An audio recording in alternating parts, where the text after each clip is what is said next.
Hi Gitu, hope you're well. Quickly share my code, debug it and run it for you. So this is the code. As you can see, it's got as required the title, author, what the script does and development date. So it took me about a week to do.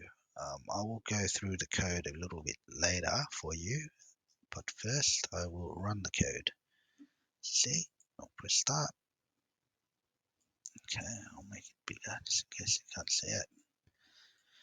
Okay, we have three options. We have add credentials, view credentials, and exit the program. So we'll press view first just to see what it looks like.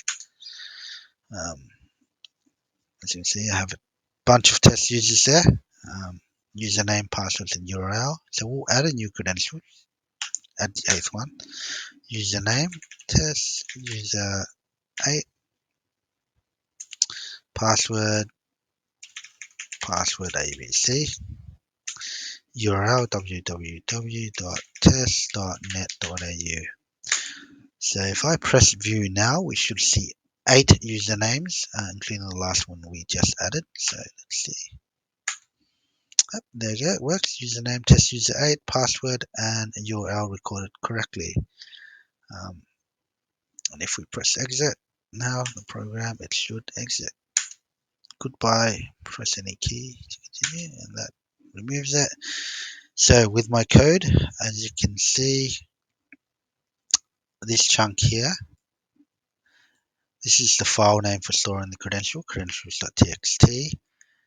This set of code will load the credentials, and the next set of code will check to see if the file exists, and it will extract the username, password, and URL from each line and append it to the credentials list.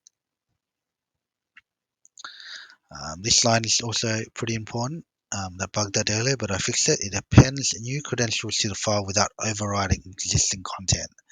So we don't want the old credentials to be erased once we put new ones in. So this code would help with that. We also have displayed the credentials as you saw before, nicely laid out with username, password, and URL, all in its own little subheading. And then with our menu, quite simply, we only have add credentials, view credentials, and exit. As you can see from the code, if you input any wrong exceptions or anything wrong, it will have error and show you what you did wrong. Please try again. If you enter the credentials correctly, it would say credentials entered correctly. And if you exit the program, it will also say goodbye. And that's it. Thank you.